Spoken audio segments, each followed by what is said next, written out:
Então aqui está gravando por esse computador, está gravando pelo outro. Eu vou dar bater as palmas aqui, porque na hora que eu for sincronizar o vídeo, vou saber onde começa o corte para não cortar a gravação, tá? Sincronizo o som com a imagem, porque eu já fiz vídeo aqui, o som e a imagem ficaram horríveis. Dá umas palmadas aqui. Pronto. Começando. Bom, então vamos apresentar aqui uma guia do Chrome. Começar as aulas com atividades 1B. Tá bom. Todo mundo vendo aí? Aqui demora para aparecer. Quando falhar qualquer coisa, me avisem, tá? Por favor.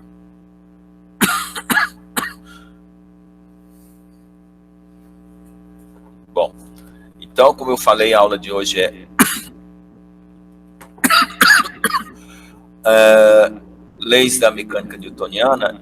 Eu vou apresentar o PDF e nós vamos comentar pelo PDF aqui.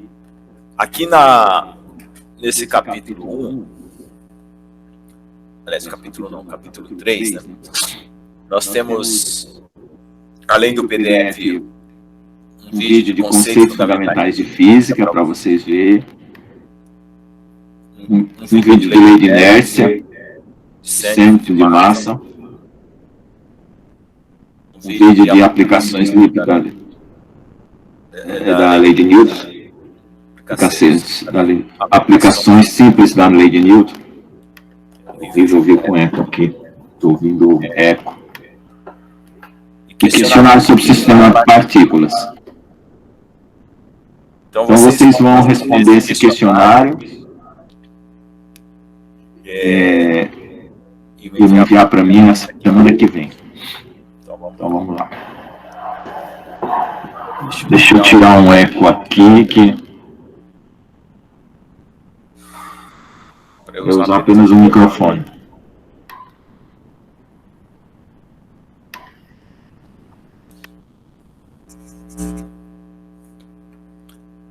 Veja qual microfone está melhor, esse ou esse?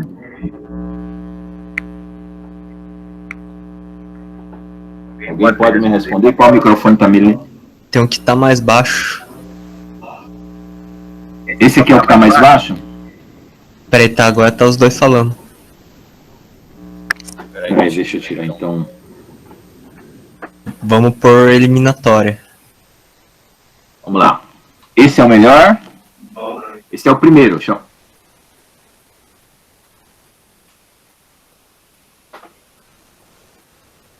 Não sei. Esse aqui. Esse segundo aqui. Esse acho que tá com mais um bico. Vou voltar então. Esse segundo? Ok. Deixa esse aí. Melhor. Só que eu vou ficar ouvindo eco, eu vou tirar aqui meu som para poder não ouvir eco. Vou ligar outro som aqui. É complicado. Bom, vamos lá. Eu posso fazer outra coisa, eu posso tirar daqui e jogar lá. Não, mas vai piorar, do mesmo jeito.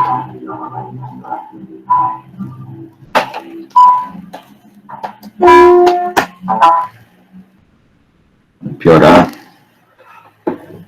Aqui eu não estou ouvindo. Alô? Não estou ouvindo meu retorno. Oh, meu Deus, o que está acontecendo com isso? Não estou ouvindo meu retorno aqui.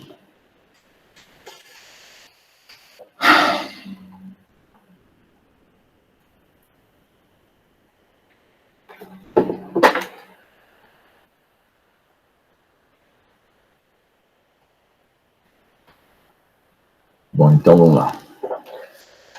Deixa eu Vou chamar aqui o PDF aqui para nós começarmos.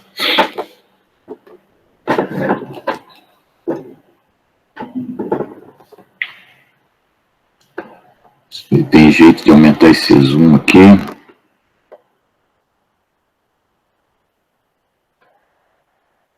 Não tá tendo muito jeito aqui, né? Acho que eu vou ter que fazer outra coisa aqui. Ah, tem um aqui que tem um zoom. Mas é só depois.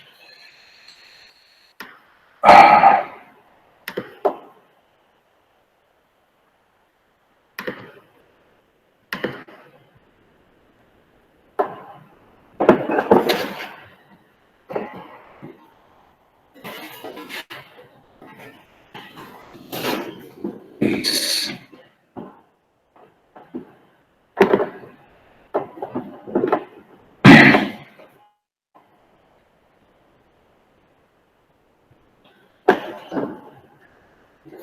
Vou tentar aumentar isso aqui. Ah, consegui. Tá dando para ver, né? Será que apareceu maior aí para vocês? Aqui para mim apareceu maior.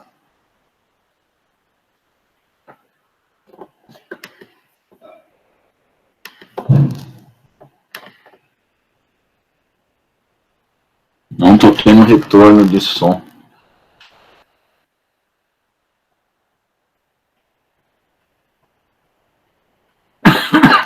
Alô?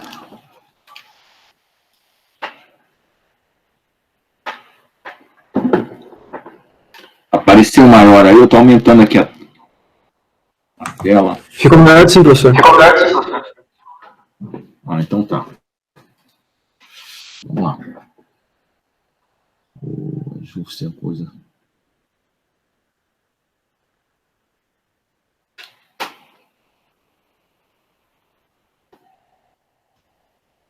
Ok.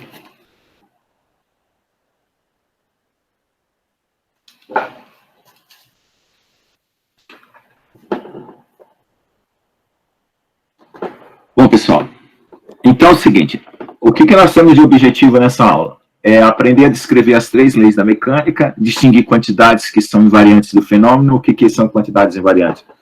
É quando você tem uma conservação de energia, conservação de momento angular e assim por diante. Tá? Quando você tiver algum fenômeno, o que conserva? Por exemplo, se o movimento é retilíneo uniforme, se é uniforme, né, se o movimento é acelerado, o que está conservando nessas condições? Saber aplicar as leis de Newton aos movimentos de translação e rotação, entender a utilidade e aplicar os conceitos de centro de massa e momento de inércia. Esse é o mais importante de todos, que é o que a gente já tinha visto, porque eu ainda estou fazendo revisão das aulas que a gente fez antes de ter o Covid, tá? Então, se vocês tiverem alguma dúvida, me perguntem. Vamos lá. Então, por que nós estamos fazendo isso? Porque nós estamos querendo voltar à situação de aplicar isso para partículas, sistema de partículas, sólido e fluido, vendo a distinção entre essas três coisas, tá certo? Então, o que nós queremos é distinguir o que é a mesma lei aplicada para partículas, sistema de partículas, sólido e fluido, certo? Então, aí tem um pouco de história, que eu já falei na aula passada, né, de como começou a mecânica com o Newton, né? Antes tinha o Aristóteles e o Galileu, que o Aristóteles não fazia experimento, era só dedução lógica, e o Galileu começou com experimentos, e o Newton utilizou experimentos planetários, de medidas planetárias para elaborar suas leis, certo? Então, nós já vimos o conceito de massa, espaço e tempo, e aí nós vamos começar agora com as leis de Newton. Então, isso aqui é algo que vocês já viram na graduação, em outra matéria, ou mesmo no primeiro grau. É só uma revisão para poder encaixar no que a gente precisa. Então, nós temos massa dimensional, massa inercial e massa gravitacional. A massa dimensional é aquela que você obtém medindo o volume, né, e a densidade. A massa inercial é aquela que você obtém fazendo aceleração de um corpo, ou fazendo a medida de peso, né, que também é massa inercial. E massa gravitacional é aquela que você obtém por efeitos gravitacionais. Então, no caso de um experimento simples, não se leva em conta a massa gravitacional, só a dimensional, nem a inercial. Então, a primeira lei de Newton que eu estabeleço é a lei da inércia. É um estado de movimento que se conserva, e para que ele seja alterado, você precisa de uma força. Então, eu chamo isso de estado de movimento, que é P igual a mv, a massa vezes a velocidade. Então, tanto a massa não variando como a velocidade não variando, determina um estado de movimento, né, para isso. Se acontecer uma força, é que começa a variar a velocidade. Ok? Então, o que nós temos aqui? Então, a primeira lei de Newton, ela tem 3 situações que a gente pode distinguir. A velocidade igual a zero e a aceleração igual a zero e a força nula. A velocidade constante, a aceleração zero e a força nula. Então, o que mudou do primeiro caso? O primeiro caso é um repouso, né? O segundo caso já é um corpo em movimento. E o terceiro caso, que é a velocidade diferente de uma constante, né? A aceleração, consequentemente, vai ser diferente de zero e a força também diferente de zero. Então, nós temos o repouso, o movimento uniforme e o movimento acelerado. Então, você pode ter ainda um movimento que varie a sua aceleração, né? Que seria uma aceleração da aceleração, né? A primeira variação da velocidade de zero para uma velocidade constante, mantendo-se constante, é um movimento uniforme. Mas quando a velocidade varia, é um movimento acelerado. E a aceleração é constante. Agora, você pode alterar até a aceleração, né? Que ficaria um movimento acelerado. Mas isso não afeta o fato de que continua valendo a força igual a massa vezes a aceleração. Tá? Então, a força só é descrita até a segunda derivada do espaço ou a primeira derivada da velocidade. Então, a natureza, da forma como nós temos ela só vai suportar matematicamente uma descrição até a segunda derivada. Tá certo? O nosso planeta, a nossa vida seria muito complicada se suportasse uma derivada superior.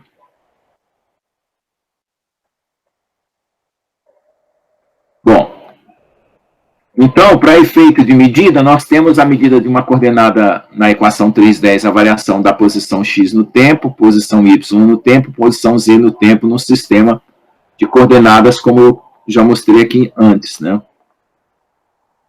Aqui, ó. Opa. Aqui. Então, você marca as posições de x, y e z e mede essa variação na posição x, da velocidade, posição y, posição z, e você tem o que a gente está chamando aqui de momento linear. M dx dt, dy dt, dz dt ao mesmo tempo. E uma outra coisa que você pode medir é momento angular, quando houver uma rotação. Então, para momento angular, você tem uma massa que está com um ângulo entre a posição e o momento. Se não houver esse ângulo, não tem rotação. Se for paralelo, é só translação. E isso produz uma rotação. Então, aí nós temos um momento angular, porque existe um produto vetorial. Esse produto vetorial, para ele ser diferente de zero, tem que haver esse ângulo. Porque se for paralelo, esse produto vetorial é zero, então o momento angular é nulo. Então, significa que você não tem rotação. Então, quando tem qualquer rotação, pode estar associado uma rotação pura, que seria um ângulo de 90 graus, ou uma rotação misturada com translação, que seria um ângulo menor que 90, maior que 0, menor que 90. Certo? Bom, aí a segunda lei de Newton, o que é? São as derivadas da primeira. Então, a força é a derivada do momento, né? Como vocês estão vendo aí, a força é dp dt. Aí eu faço o limite, né? Então, veja, isso aqui é uma identidade, essa equação 3,14, nunca tente provar que limite de ΔP sobre ΔT é dp dt, porque isso é uma definição. Por isso tem 3 tracinhos aqui, é só uma mudança de notação. Para não ficar escrevendo limite de ΔT, você diz que é dzinho pequeno dt. Tá? Então, isso aí determina a força. Se você considerar a derivada da massa e da velocidade ao mesmo tempo, você tem mvd dmdt e mdvdt. Então, nós trabalhamos com as duas, porque, no caso, a massa pode mudar. No sólido não, mas no fluido, sim. E essa matéria, como ela é base para as duas, então a gente deixa, a princípio, a derivada completa. Ok? Mas tomando como massa constante, então nós temos a famosa mdv dt, que é força igual a massa vezes aceleração. Então, em termos de velocidade, é a derivada segunda em termos de posição, é a derivada segunda da posição, em termos de velocidade, é a derivada primeira da velocidade. Então, aí nós temos em coordenadas retangulares d2x, dt2, dy2, dt2, dz2, dt2. E se aplicar a derivada da massa, né? A derivada da massa variando no tempo, junto com a derivada da velocidade no tempo, seria o segundo termo da equação anterior aqui, ó. Então, v dm dt e mdv dt. Então, mdv dt foi o que eu acabei de mostrar, e v dm dt é o que está mostrando agora, que é dm dt, dx dt, dy dt, multiplicando. Bom, então, se é uma derivada da condição anterior, né, nós também podemos distinguir as situações de força zero e força diferente de zero, né? Tanto pela medida da velocidade, quanto pela medida da aceleração. Agora, pegando o caso de haver uma rotação, onde há um ângulo entre o vetor posição e o vetor momento, né, como está escrito nessa equação 3,19 aqui embaixo, nós temos o torque. Então, em analogia, o momento está para o momento angular, o momento linear, e a força está para o torque. Então, a segunda lei de Newton, para a translação é dp dt, e para a rotação é dl dt, que dá origem a um conceito chamado torque. O dp dt dá origem a um conceito chamado força. Então, quando você faz essa derivada do momento angular, aplicando a regra de derivação do produto, com um produto vetorial dentro, por isso que foi ensinado produto escalar e produto vetorial, porque aqui precisa do produto vetorial, você distribuindo as derivadas, você tem dr dt na vetor p e r vetor dp dt. Então, esse primeiro dr dt é a própria velocidade, que é paralela ao momento linear, porque a massa vezes a velocidade não tira a direção do momento linear, só acrescenta uma intensidade. E o R vetor dp dt é a força. Então, esse primeiro se anula obrigatoriamente e só vai ficar força vetor R, né? Que é esse segundo termo aqui, que está separado na equação 3,22. Então, essa aula aqui tem todas as passagens, basta você entender e aplicar nos exercícios que a gente tem. Ok? Então, eu vou elaborar exercícios a partir da aula de hoje, e que envolvam algum tipo de cálculo para essas situações aqui. Bom? Então, aqui tem todas as passagens matemáticas da derivada, né? Considerando aqui que o torque vai ser a força vezes a velocidade. Então, se você considerar desde a posição, da derivada da posição no tempo, certo? Você vai ter a posição vetor massa vezes velocidade, né, como está escrito aqui na equação 323. E considerando aqui numa linguagem mais direta, que a velocidade, vetor velocidade é zero, você fica com a situação que a gente tem anteriormente lá, força, vetor, posição. Então, nessa segunda derivada aqui, você está incluindo a variação de massa com o tempo. No caso lá, a primeira derivada não incluiu, na 322, não incluiu a variação da massa com o tempo. Se por acaso houver variação de massa com o tempo, além do F vetor R, vai ter esse dMdt R vetor V, que é a 324. Né? E aí, então, esse termo aqui da 325, MR vetor A, né, aparece aqui análogo ao 322, e o dMdt é o termo novo que aparece porque você está considerando a massa variando, né? No caso do sólido, não, mas no caso do fluido, sim. Não existe variação de massa no sólido. Então, aí, olha, R vetor MA, né? Se você desprezar a massa, volta no que estava escrito antes, certo? Então, é só uma checagem aqui, a 329 com a 322, certo? É só uma checagem matemática para saber se está tudo certo.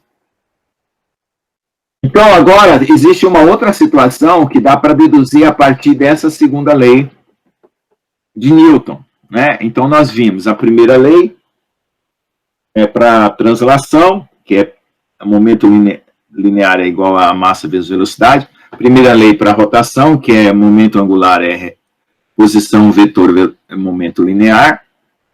A segunda lei, que é a derivada do momento em relação ao tempo, para a translação.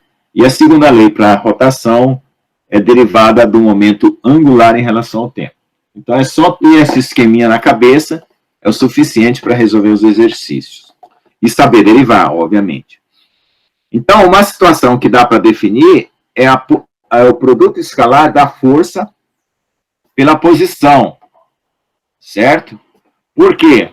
Porque se está existindo um produto escalar da força aqui pela posição na 322, então você imagina que possa existir um produto vetorial da força com posição em 322, você imagina que também pode existir um produto escalar dessas duas grandezas. Então, você investiga o que é esse produto escalar. Então, esse produto escalar é o trabalho. Então, o trabalho tem a mesma unidade de energia de torque, né? Só que um é produto vetorial e outro é produto escalar. Certo? E a terceira lei de Newton é a força de ação igual à força de reação. Isso não muda em situação alguma. Tanto para partículas, sistema de partículas e sólido. É o que nós vamos ver. Então, aí, ó, um exemplo de força de ação e reação, se você colocar um ventilador para tocar a vela de um barco, obviamente esse barco não vai andar nem para frente nem para trás, porque as forças são realizadas internamente ao corpo do barco. Né? E isso não vai produzir. Então, a ação é igual à reação, no sentido de que elas se anulam entre si. Então, quando você empurra algo que tem uma força de ação e reação, são dois corpos separados, não são forças internas. Então, o ventilador em cima do barco aí é considerado como parte do barco, certo? E não consegue empurrar a vela. Um outro exemplo da lei de ação e reação é quando você chuta uma bola. Nesse caso, são dois corpos separados. A ação do pé na bola e a ação da bola no pé, que você sente até quando você chuta, até pode machucar o pé, se você tiver com uma bola bem dura. Então, esse aí produz movimento. Né? No caso, ou o movimento do pé ou o movimento da bola. Então, aí são corpos separados. A mesma força de ação e reação se anulando.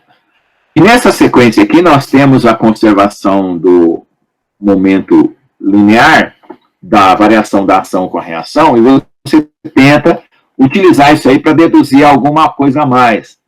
E você vê que matematicamente, na 342, né, essa situação aí, ou define que a variação da massa é nula, obviamente, porque a massa que participa da ação é a mesma da reação, portanto, a variação de velocidade é nula, né? Ou situações que são impossíveis, né? Que usando apenas essa terceira lei, prevê resultados. Então, ou você tem um resultado óbvio, ou você tem resultados impossíveis a partir da utilização apenas da terceira lei. Então, você precisa das três leis ao mesmo tempo, da primeira, segunda e terceira, para fazer previsões de resultados. Essa é a ideia do que está escrito aí. Então, aí nós temos o resumo, né? Conservação do momento linear, E igual a mv, força é dp/dt, primeira derivada, terceira lei, força de ação e reação, isso para translação, né? Para rotação, conservação do momento angular, né? E equação do movimento, que é torque é dl/dt, e força de torque de ação e torque de reação, tá? Então, quando foi mencionado aqui, ó, não foi dito nada sobre torque. Então, aqui no final, foi acrescentado que o torque de ação é igual ao torque de reação, mas isso já poderia ter sido antecipado ali, quando a gente falou da terceira lei. Tá? Então, agora, vamos ver um teorema de conservação de energia. O que é esse teorema de conservação de energia? É utilizar o produto escalar entre a força pela posição e ver o que isso acontece. Então, você tem que a força é a derivada do momento em relação ao tempo, você faz uma regra da cadeia. Você utiliza a posição para variável do momento, então fica dp/dr, e dr/dt. Então, usando essa regra da cadeia aqui, você intercala a posição nesse cálculo do dp/dt. Com isso, você tem que o dr/dt é a própria velocidade e o dp/dr fica sendo uma grandeza a ser interpretada depois. E passando o dr para o outro lado, integrando, você tem o trabalho, ou a energia potencial, dependendo da situação. E a integral de VdP, né, você pode multiplicar pela massa e dividir. Então, vai ser integral de PdP, que é uma integral quadrática. A integral do outro lado, entre as posições 1 e 2, dá uma diferença de energia potencial, ou uma diferença de trabalho, que é V na posição R2, um V na posição R1. E essa integral do lado direito dá o P ao quadrado sobre 2M, P1 ao quadrado sobre 2M. Ou também, se você quiser escrever, como MV2 ao quadrado sobre 2, MV1 ao quadrado sobre 2, que também dá na mesma coisa. Só que aqui é na linguagem de momento, o outro é na linguagem de velocidade. É só você substituir P2 por MV2 e P1 por MV1.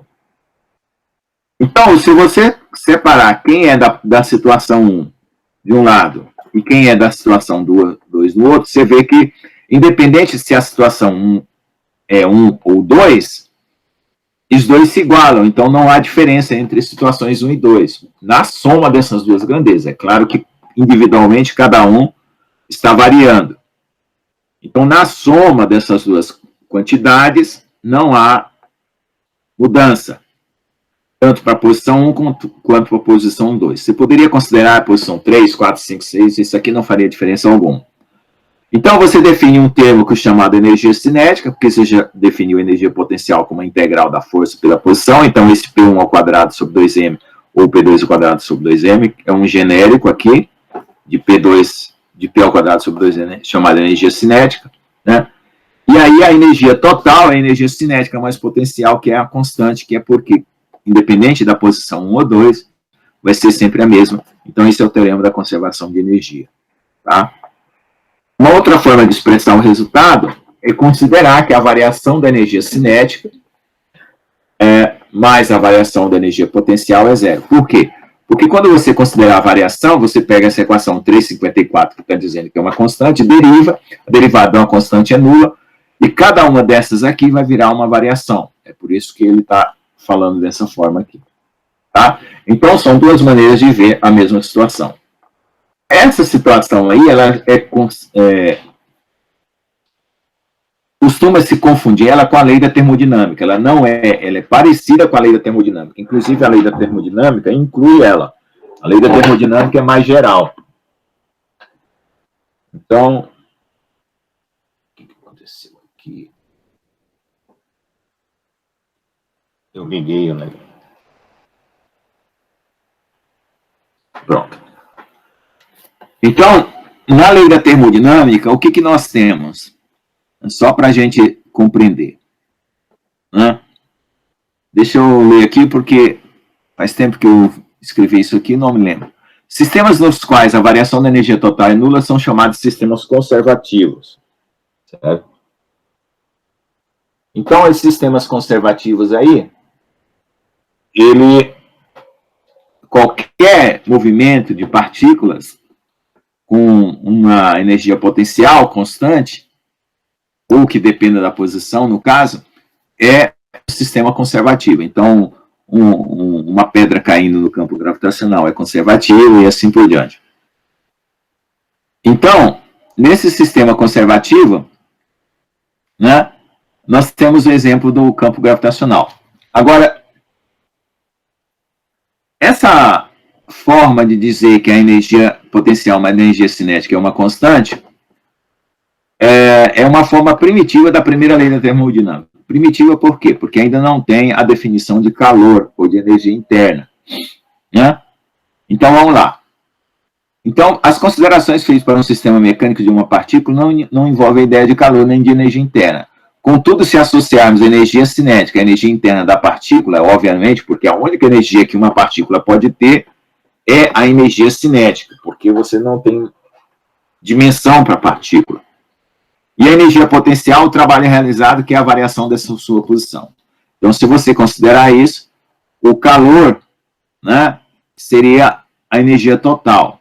Então, o calor seria a soma da energia, variação da energia potencial, que é o trabalho, e a variação da energia cinética, que é a energia interna. Então, o calor a energia potencial é transformada em trabalho sem perda nenhuma. Então, por isso que o calor é zero. Ok?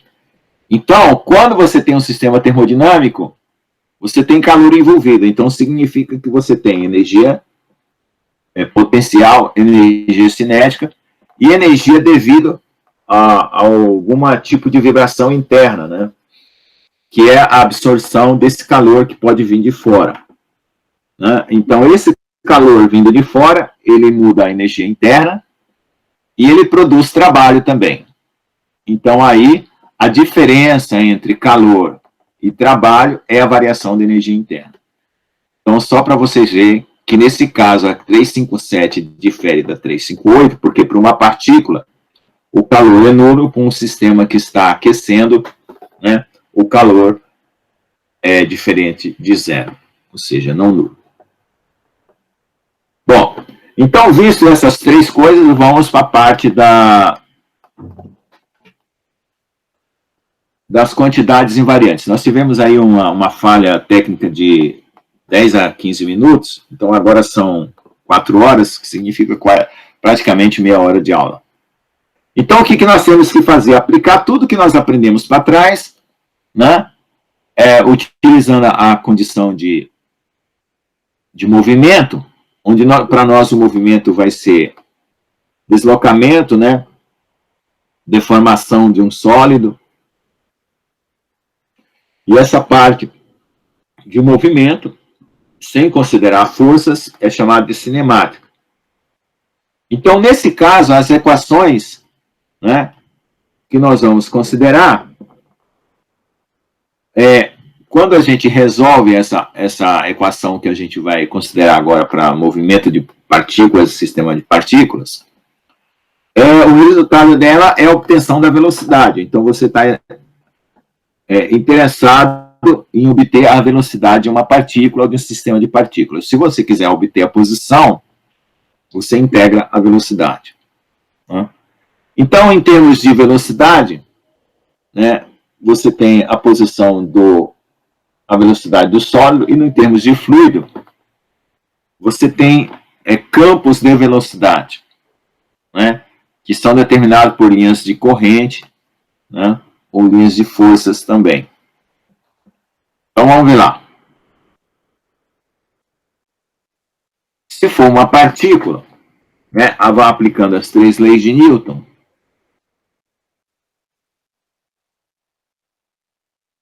Então, nós vamos ter aí, ó, essa distinção, partícula, sistema de partículas sólido e fluido, e vamos ver interativamente o que acontece. Então, para uma partícula, a gente já viu tudo, né? Agora, para um sistema de partículas, você tem que considerar que no sistema de partículas, as coisas acontecem por soma. Então, nessa figurinha aqui,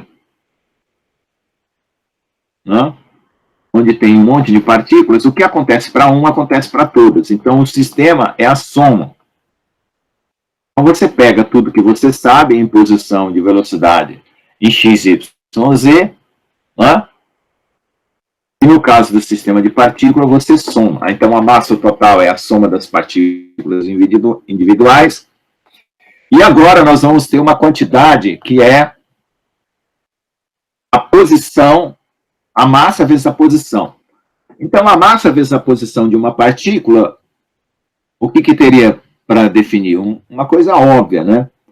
Mas a massa vezes a posição de um sistema de partículas, dado que a massa total é conhecida, então, se eu dividir essa somatória da massa vezes a posição de cada partícula, somado pela massa, dividido pela massa total, eu tenho uma posição chamada centro de massa.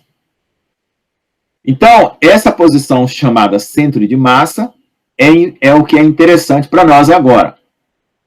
Por quê? Porque massa total vezes a posição do centro de massa é equivalente à soma das massas individuais multiplicado pelas posições das massas individuais, que é o que está aparecendo nessa equação 370.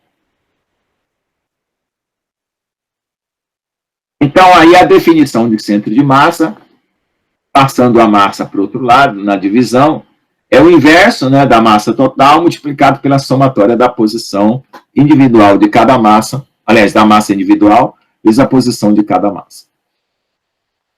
Tá? Então, agora o que acontece? Você pensa o seguinte, bom, então vamos calcular momento linear de um sistema de partículas. Como seria? Seria a somatória dos momentos individuais, que é o MI e VI. Que é o MI, o VI fica o DRI DTI, I é o índice de cada partícula, somado de 1 até N. Então, se você aplicar a derivada nessa somatória, porque você já está considerando que o momento é a somatória dos momentos, então você vai também aplicar na definição anterior, que é a derivada no tempo da massa total vezes o centro de massa. Fazendo essas derivadas equivalentemente para um lado e para o outro, você descobre que a massa vezes a velocidade do centro de massa é a somatória dos momentos, né? MI e VI, obviamente. Né? Nós já tínhamos pensado que haveria uma somatória que definiria o momento. Mas agora nós temos uma evidência melhor de que esse momento total é a massa total vezes o centro de massa, que antes a gente não sabia. Então, existe uma posição no meio dessas partículas que equivale ao sistema todo. Então, esse centro de massa se deslocando vai levar todas as partículas juntos. É a ideia que está por detrás. O contrário, né? As partículas juntas se deslocando equivale a um ponto único se deslocando. Então, aí, como nossa matéria é sólida, nós vamos pegar toda a mesma situação e levar para o sólido. Quando a gente leva para o sólido, a massa total passa a ser a somatória em limites infinitesimais, que vira uma integral da massa infinitesimal, porque nós estamos pegando o sólido e subdividindo ele em partículas cada vez menores. E aquele momento de repouso, que foi definido lá anteriormente, nem sei se foi definido com essa palavra antes, mas podemos checar. momento de repouso foi definido aqui. E para a partícula, tá, foi definido também.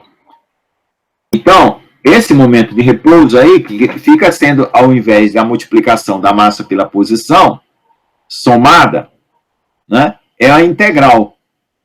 E aí, ele novamente favorece um cálculo análogo, trocando a somatória por integral, da posição do centro de massa do sólido, que é a integral de RdM, dividido pela massa total, conforme foi definido, porque o sólido, é óbvio que o sólido tem uma massa total, assim como o sistema de partículas tinha massa total. Só que no sólido você pesa tudo de uma vez. No sistema de partículas, você tem que somar partícula a partícula para obter a massa total. Então, o que fica em termos de centro de massa? Fica que agora você vai precisar de uma geometria, porque o dm diz que você vai ter que integrar na massa toda do corpo. E quem que é a posição do centro de massa? São as posições x, y, z do centro de massa, né, definindo uma posição R genérica, ou um vetor posição completo. E a velocidade do centro de massa, quem seria? Seria a velocidade Vx, Vy, Vz desse centro de massa. Então, para o sólido, né, você vê que a derivada de uma, né, que a velocidade é a derivada da posição do centro de massa, diretamente, né? Como está escrito aí na equação 384. E aí, explicitando esse momento do centro de massa, que é a massa vezes velocidade do centro de massa, está aí dessa forma. Agora, se for para considerar o sólido, né, como um todo, não apenas olhando para o centro de massa, o que você teria que fazer? Você teria que fazer uma integral, né, da velocidade dm, que é o VDM que foi visto aqui anteriormente. Lá. Aliás, o RDM agora vai ser derivado uma única vez. Então, essa equação 380 vai ser derivada de um lado e derivada do outro. Então, quando derivada de um lado a massa é constante, fica só a velocidade centro de massa, e a derivada aqui dentro entra para dentro da integral, derivando a posição dentro da integral, que é o que está acontecendo aqui na 386. Então, essa derivada da posição dentro da integral diz que cada partícula dentro da massa do sólido tem uma velocidade. Então, dr dt fica sendo uma velocidade variável para ser integrada no corpo do sólido. Olha lá. Então, fazendo as derivadas, né, colocando ela para dentro, o momento do centro de massa do sólido é igual também a massa vezes a velocidade do centro de massa, que é a integral de VDM. Então, VDM é você dizer assim, olha, cada partícula tem uma velocidade e eu preciso integrar na massa. O que sobra para frente, vamos ver aqui, é você definir uma coisa chamada volume. Aliás, densidade, derivando isso aqui em relação ao volume. Então, você chama de densidade de momento linear, dP/dV, aplica todas essas derivadas na sequência, e obtém que essa densidade é ρV, né? Que é a densidade de massa vezes a velocidade. Então, isso aqui vai ser o substituto do momento linear para o sólido. Então, ao invés de você usar esse daqui, ó, momento do centro de massa integral de VDM, né? É claro que você, independente da situação, você pode usar isso aqui. Mas em termos conceituais, agora, você está olhando tudo em relação a um volume. Quando você olha em relação a um volume, você tem densidade vezes velocidade. Então, a primeira lei já ficou transformada. É a 391. Tá? Aqui está mostrando a composição de movimento de um sólido, de translação e rotação, que é o que nós vamos incluir agora na ideia. Tá? Então, na sequência, aqui é feita para o fluido.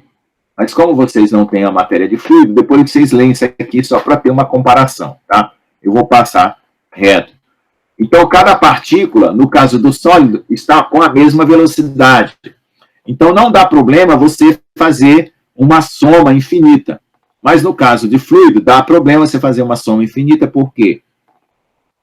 Porque você tem cada partícula do fluido com uma velocidade diferente. Então, você tem que ter a ideia de campo de velocidades, que é uma velocidade que varia coletivamente com a posição, né? Varia coletivamente com a posição dentro do fluido e no tempo, né?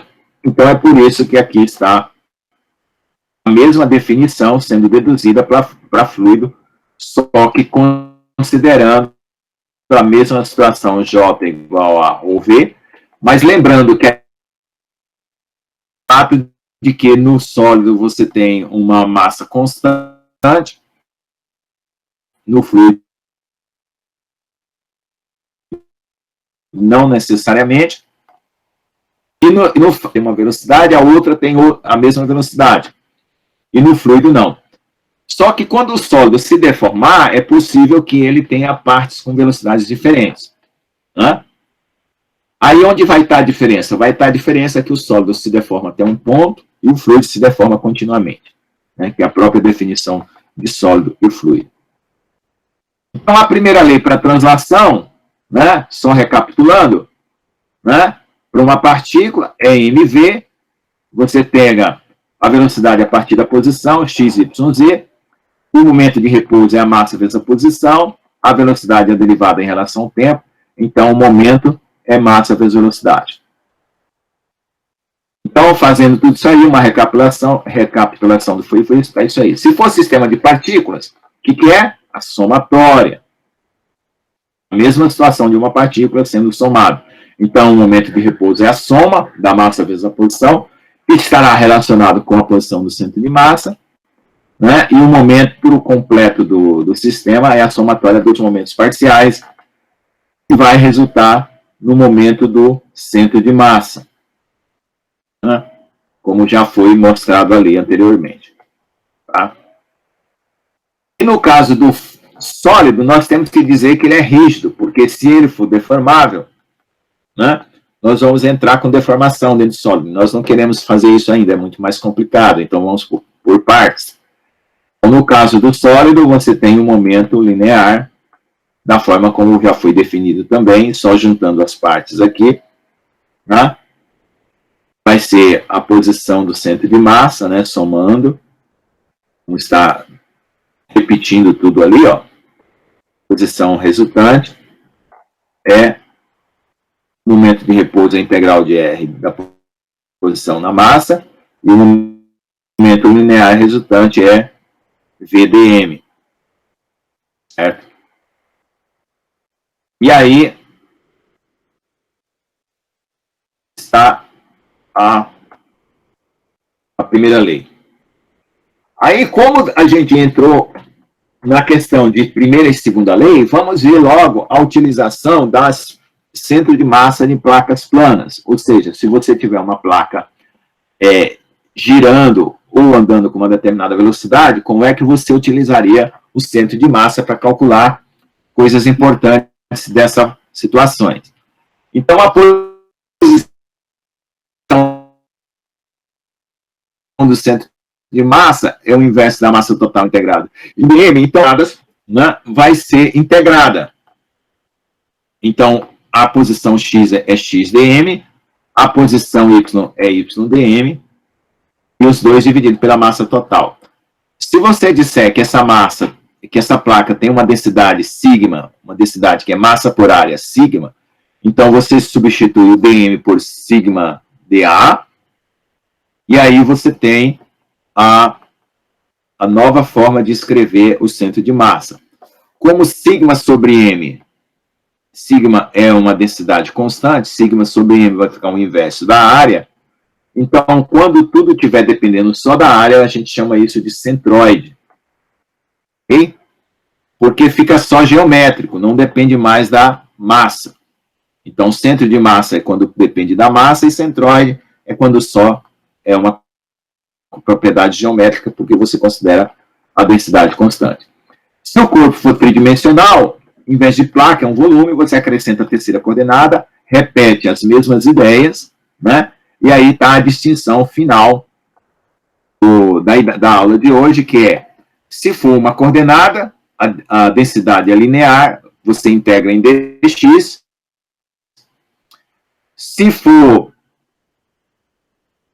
em em duas coordenadas, em três coordenadas, você integra em dx, dy e dz. Ok? Então, aí, ó, a densidade linear é a massa por comprimento, a densidade superficial é massa por área, e a densidade volumétrica é massa por massa. A suma é comprimento, área e volume.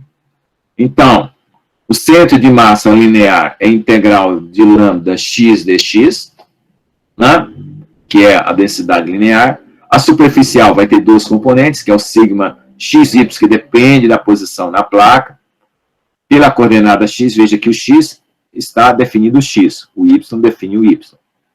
E a volumétrica vai ser densidade ρ, x, y e z.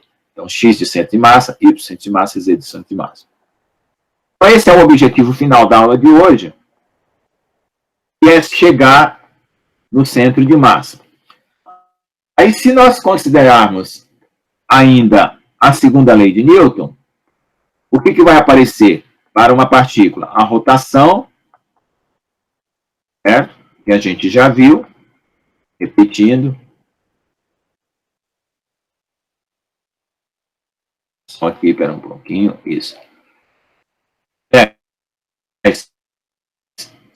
A translação, desculpa, a segunda lei de Newton para a translação, que a gente já viu para uma partícula, que é a derivada do momento, considerando se existir variação de massa ou não. Isso aqui é uma repetição, né?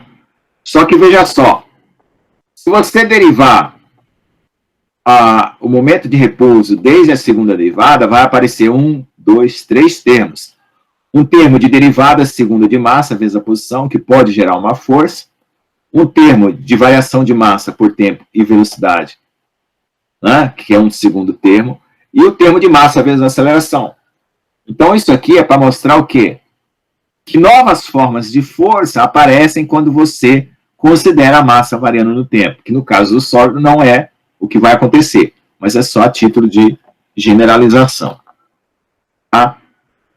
Se for um sistema de partículas, nós já vimos o que acontece.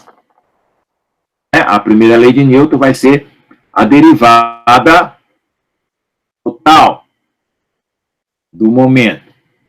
E derivando esse momento aí, como a gente já viu, na explicação anterior, você vai ter o momento total como a soma dos momentos parciais, né?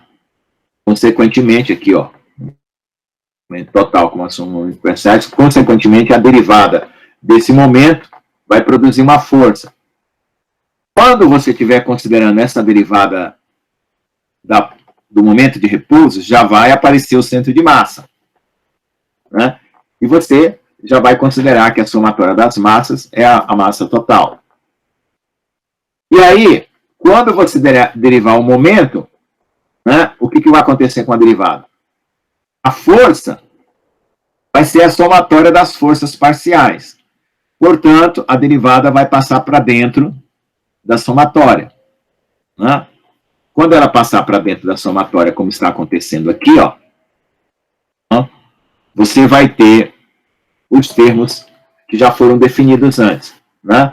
Que é a derivada segunda no tempo, do momento de repouso, né? E aí, se a massa é constante ou não, você verifica e realiza o cálculo. Então, vai ter a variação de massa por tempo vezes a velocidade, e a massa vezes a derivada da velocidade no tempo, que é a aceleração, que é o que nós conhecemos. Então, fazendo aqui a quantidade, momento de repouso, então o momento de repouso fica massa vezes o centro de massa, força é a derivada segunda do momento de repouso, substituindo isso aqui dentro, você vai ter aqueles três termos lá, de forma idêntica a uma partícula. Só que agora, você não vai considerar apenas a posição de uma partícula, mas de um conjunto de partículas que tem um centro de massa. Então, por isso que os três termos agora estão aparecendo com o centro de massa. Se o sólido for rígido, passando tudo isso agora para sólido, o que vai mudar? O que a gente espera mudar? De somatória para integral. Então, as massas vão passar para a integral de massa, como está aqui, a massa total. E os momentos vão passar para integrais da velocidade, né? Então, a derivada do tempo passa para dentro, como a gente já viu também. Então, isso aqui vai ser integral de VdM. Então, se isso aqui é integral de VdM, então a derivada vai dar a força. Então, vamos derivar em relação ao tempo. Derivando aqui em relação ao tempo, nós temos a força, está definida aqui embaixo. Para o quê? Para o sólido, né? Que é o momento resultante no tempo. Então, essa derivada entra para dentro da integral. Quando eu fizer essa derivada para dentro da integral aqui, nós temos agora, para a força, a primeira derivada que já vai entrar e a segunda derivada que também vai entrar. Então, ficam duas derivadas, né? E aí nós temos essa aplicação aí dos três termos anteriores, né, aplicados sob sinal de integração.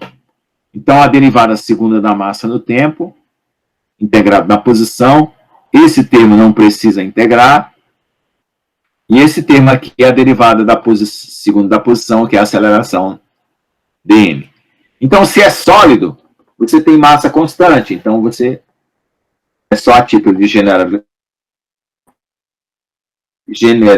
generalização, e você vai ter que a força é a massa vezes a aceleração do centro de massa do sólido.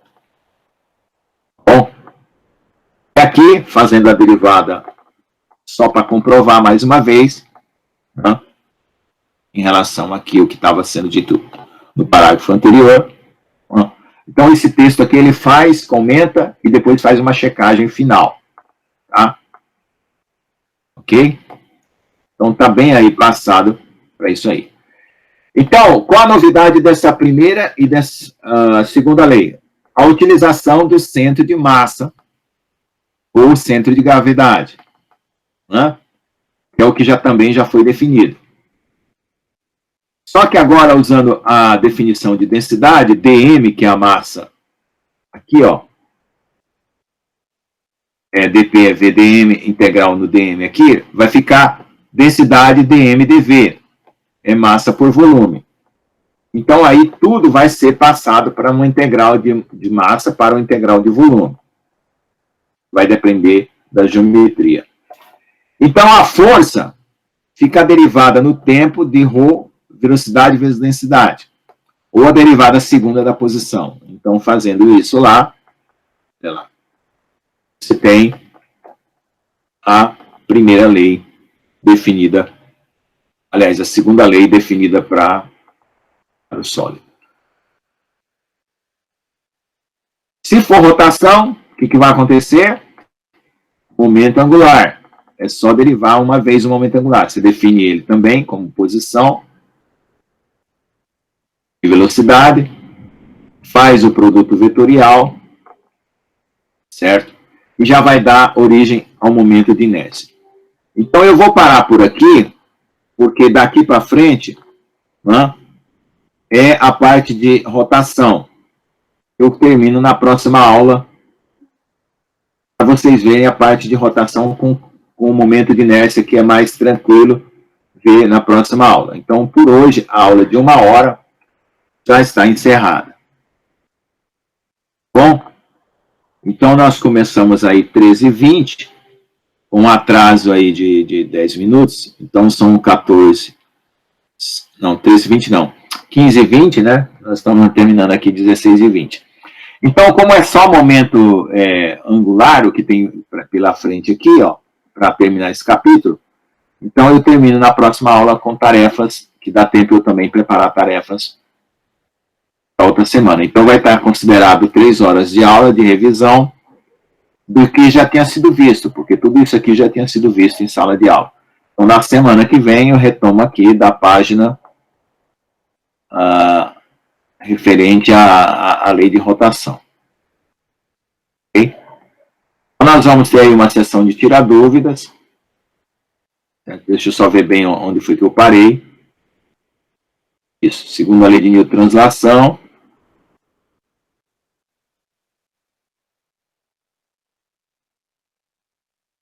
centro de massa, isso. Parei aqui na página, primeira lei de Newton, rotação. Ok? Na seção 3.8. Bom, então, eu vou tirar essa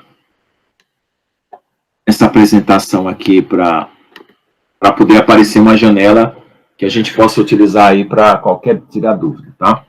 Então, fique à vontade aí para perguntar sobre qualquer coisa, porque agora nós temos uma atividade, né? Eu vou corrigir, dar os pontos para vocês dessa atividade que já foi feita,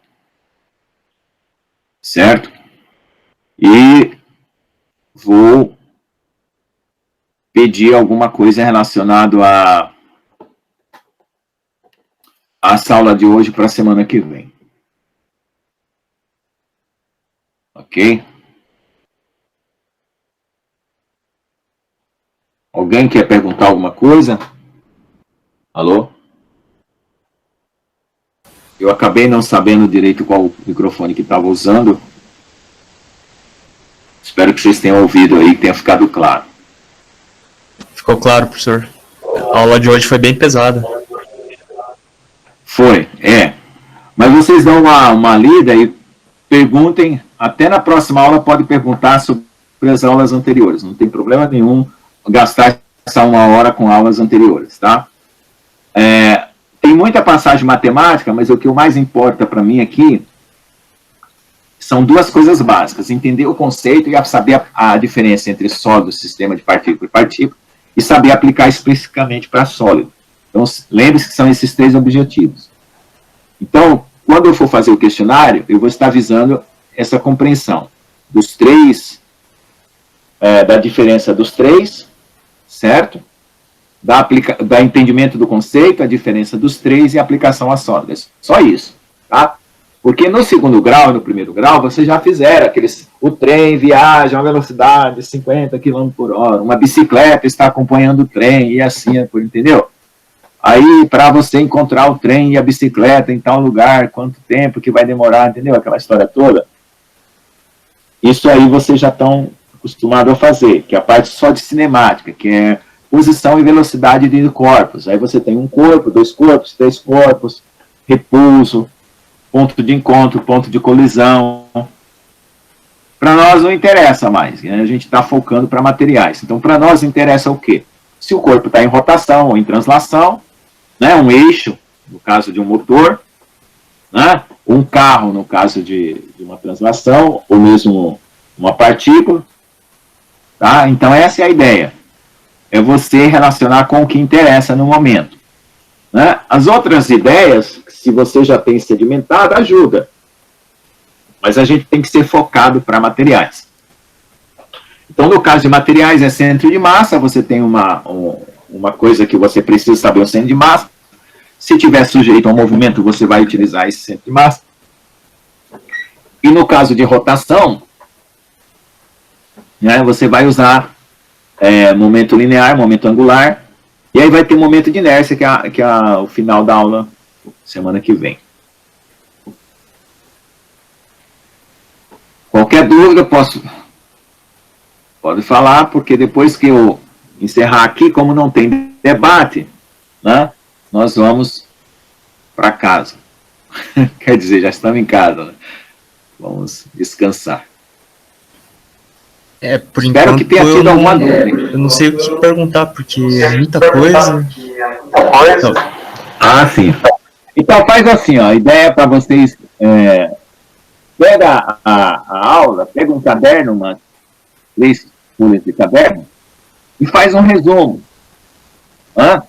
visando esses três objetivos. Entender o conceito, saber a diferença entre os 3, partículas, sistema de partículas e sólido, e saber definir a situação específica para sólido.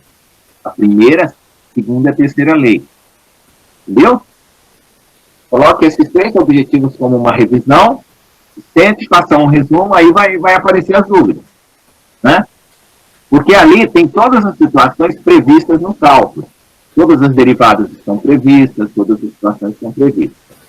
Se você olhar no próprio texto, você vai deduzir a sua dúvida ali. Mas, de repente, tem uma situação mais obscura, aí você pergunta. Tá? Porque eu tentei prever ali na passagem matemática todas as dúvidas possíveis. O próprio aluno pode tirar. Ah, se aplicar a derivada num, se aplicar no outro, se a massa for constante, se a massa não for constante. Tá certo? Então, eu tentei prever ali todas as situações, mas pode ser que você tenha uma dúvida um pouco diferente, mas a gente vai fazer aula que vem. Bom, e o restante aí, pessoal. Eu esqueci de vocês fazerem a presença. Por favor, aí, liguem a câmera aí. Quem tiver câmera aí, apareçam ou façam uma menção em voz, tá? Para eu poder registrar a presença, tá bom? Ana Carolina. Obrigado, Fernando.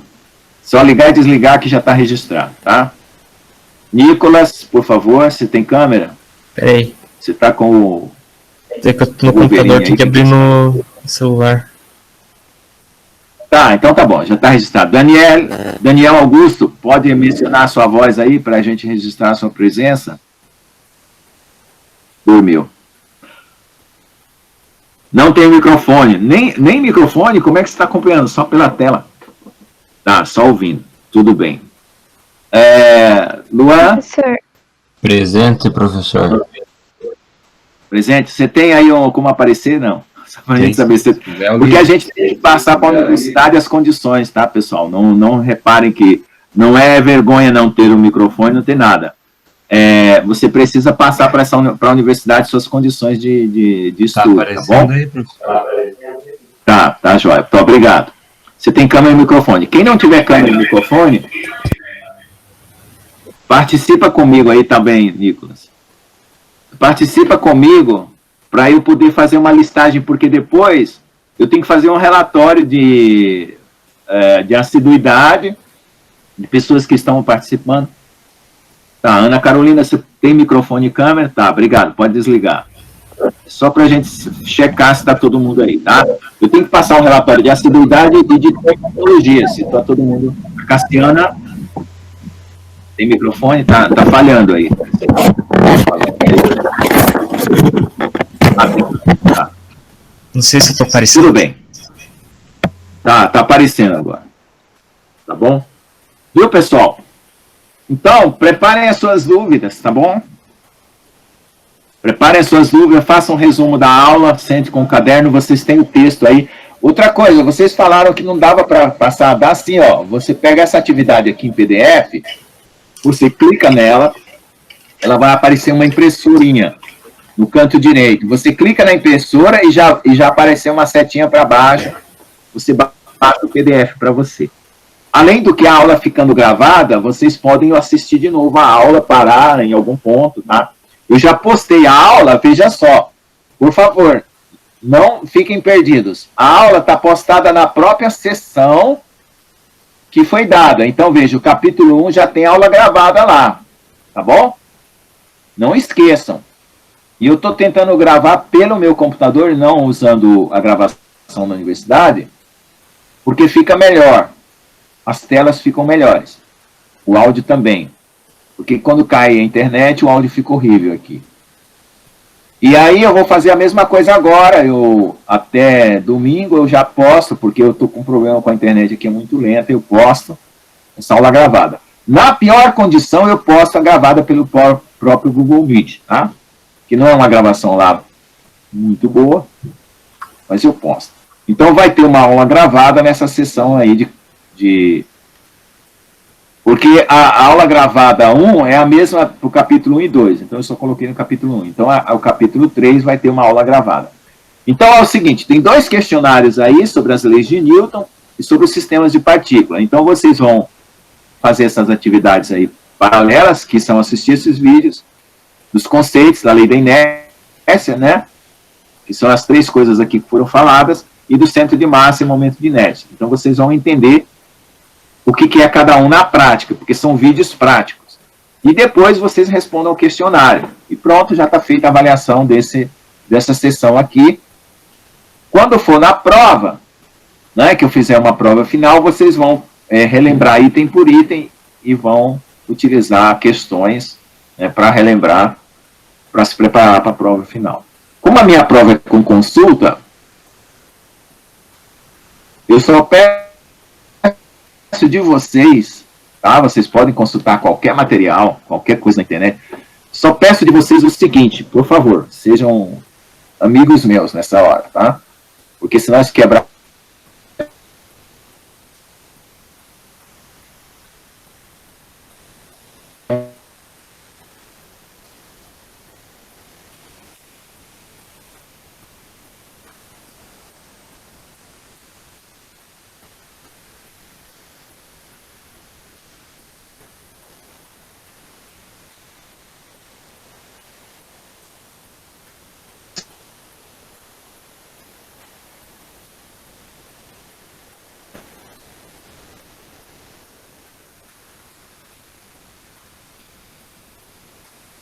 Todo mundo concorda? Travou aqui pra Todo mim. mundo está ciente da regra? Aparecer ou mencionar a sua condição de microfone e tela, para poder a gente registrar a sua presença, e não se comunicar entre vocês no dia da prova. Então, depois que eu entrar assunto novo, porque isso aqui são 3 aulas de revisão, tá? E eu vou entrar assunto novo e já vai ter debate, ok, pessoal? Pessoal, não durmam. Não fique vendo outras coisas na internet. Assista a aula, pelo menos 1 hora só. Professor, você pode repetir de novo? É porque travou bem na hora que você falou. Esse curso está mais light. O que eu Professor, falei é o seguinte. A única coisa que eu peço para você na prova é que você não se comunique com seu colega. Você pode consultar até o Stephen Hawking no outro mundo, tá? Brincadeira. Mas não se comuniquem entre vocês na prova, tá? Stephen Hawking, eu tô falando que é o cara que mais entende de física na era moderna. Então, você pode consultar com qualquer pessoa, menos com seu colega. Por quê? Porque a ideia é que você pesquise, procure o seu conhecimento e não obtenha a ajuda de outra pessoa no dia da prova. Tá? Como a minha prova é com consulta, então vai ficar fácil. Você pode consultar a internet, pode consultar a própria aula, né? Pode consultar vídeos no YouTube. Você vai ter um prazo bom para fazer a sua prova, né? Tipo assim, 4 horas, né? Tá? Você vai ter, tipo, 4 horas para fazer prova, por causa do estresse, né? Porque se fosse na sala de aula, seria 2 a 3 horas. Aqui eu ponho 4 por causa do estresse. Você ficar na frente do computador dá um estresse maior. Tá bom? A qualidade do curso, pessoal, vai depender de vocês fazerem as tarefas, assistirem os vídeos, né? E terem as ideias aí colocadas na sua cabeça. Ok? Essa turma aqui tem 7 alunos, então aqui eu estou vendo só 5, então tem 2 que está sempre faltando, né? Que eu dei uma olhada, é o Luan e a Júlia, que são, eu acho que eles são repetentes, eles são de anos anteriores que estão fazendo... Eu tô aí, professor. O louco. O Luan tá aí? Ô, louco, quem que tá? Então, quem faltou? Vamos conferir com a aula. Ana Carolina, aqui. Fernando Costa, tá aqui. Nicolas, tá aqui. Daniel Augusto, tá aqui. E Cassiana, tá aqui. Então, é a Júlia. Ô, Luan, você não tinha vindo na aula passada? Isso, na aula passada não. Não, né? Então, assista a aula gravada e faça a tarefa, tá? Já tem uma tarefa lá. Já fiz. Para você ganhar seus pontos.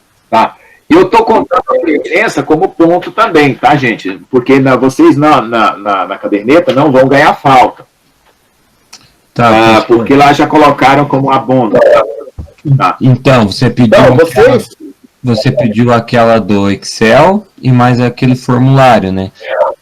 Certo? Do formulário. Aí, como você faltou na passada, faz o seguinte. Pois então, aí você pediu na aula, no vídeo, para fazer um resumo, né? Da aula passada. A aula gravada. Isso. A aula que já está postada lá. E eu já você assiste ela, faz um resumo e manda por e-mail para mim. Por e-mail? A aula passada. Faz um resumo, o que foi falado, as principais ideias. Tá? O que foi falado, as principais ideias, faz um resumo para mim. e manda para mim só para poder constar o seu ponto, porque mesmo que você falte no momento da aula, você vai manter o seu ponto. Tá? Porque eu vou dar ponto por participação na aula. Não, correto, eu já fiz. Então aí já vai contando ponto para avaliação final. Tá. Eu estou pensando em considerar um peso maior para participação e um peso menor para as provas, para poder equilibrar, né? Dar mais vantagem para a participação do que para a prova. Eu fazia debate 30 e prova 70, né? Os outros, é porque vocês não foram alunos dos outros anos, mas eu sempre faço debate 30 e prova 70. Então, aquele debate primeiro lá ficou valendo 30 a 70. Esse agora, ou vai ser 40 a 60 ou 50 a 50, tá? Para poder estimular a presença nas aulas. Tá bom? Então, vai juntar as tarefas, como participação na aula, né? Junto com a participação na aula, o debate e a prova. Então, a prova vai ficar 50%. Tá bom? Ou talvez até um pouco menos, dependendo da situação. E aí fica melhor, porque aí a prova é uma situação individual, que não é contada como antes, mas tem que ter pelo menos 2 mecanismos de avaliação. Tá? Mais alguma pergunta? Todo mundo entendeu o que é produto escalar e vetorial? Lá fez a planilha e produto tensorial? Quem foi que fez o produto tensorial na própria planilha, que mandou um recado para mim? Foi a Ana Carolina ou foi a Cassiana? Nenhuma das duas? Então foi da outra turma. Eu fiz também, professor. Naquela planilha lá... Eu coloquei a tabela lá para fazer o cálculo, mas eu não calculei dos exemplos que eu fiz. Eu só coloquei a função lá a regra, né? Então, faça com 3 exemplos. Pegue 3 vetores diferentes e faça o produto escalar e produto vetorial. Eu vou ter que olhar essas tarefas aqui, porque eu olhei durante a semana e o que aconteceu é que eu tive uma crise de dor de cabeça muito forte. Agora eu estou usando um óculos novo. E aí eu fiquei quase que uma semana inteira sem olhar aqui o que vocês tinham feito. Então, aqui para corrigir, turma B. Deixa eu olhar aqui no outro computador. Já vai aparecer. Bom, eu vou encerrar aqui a gravação então, tá, pessoal? Vocês não vão perguntar mais nada, né? Eu ia fazer uma piada, mas é melhor não gravar a piada não, senhor. Tá, então, faça a piada depois que eu disser que tá tudo certo aqui. Espera só um pouquinho. Deixa eu parar a gravação, porque eu tenho uma gravação feita no computador, no outro, e tenho do Google Meet. E aqui, o gravando, como é que eu faço para parar a gravação? Oh, meu Deus. Onde é que para a gravação agora, cara? Oh.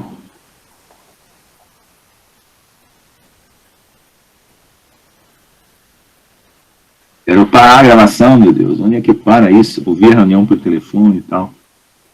Está sendo gravada. Peraí.